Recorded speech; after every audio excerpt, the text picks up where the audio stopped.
இலவச மிக்சி கொடுத்து விட்டால் அதில் எதை அரைப்பது, ஃப்ரிட்ஜ் கொடுத்தால் அதில் எதை வைப்பது என வினா எழுப்பியுள்ள சீமான், உங்கள் வீட்டில் திருடிவிட்டு 5000 ரூபாய் மட்டும் கொடுத்தால் வாங்குவீர்களா எனவும் கடிந்துரைத்துள்ளார்.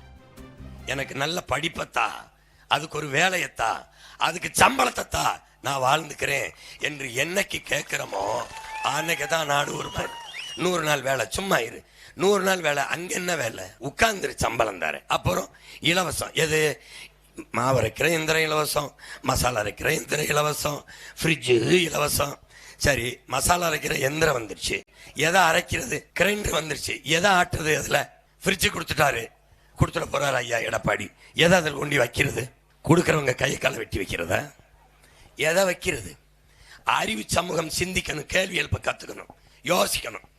நான் உங்கள் வீட்டில் ஒரு 5 லட்ச ரூபாயை திருடிட்டு எங்கள் அம்மாவை கூப்பிட்டு, அம்மா உங்கள் வீட்டில் 5 லட்ச ரூபா திருடிட்டேன், இந்தாங்க உங்களுக்கு ஒரு பங்கு, அதில் கொஞ்சம் பங்கு 5000 கொடுத்தா யாராவது வாங்குவீங்களா? டேய், சிலிண்டர் ஓசி கொடுப்ப, மிக்சி கொடுப்ப, சிலிண்டர் எனக்கு இலவசம் கொடுப்ப. சரி, எனக்கு இலவசம், நீ வாங்குற இடத்துலையும் இலவசமாக இல்லை காசு கொடுத்து வாங்கினியா?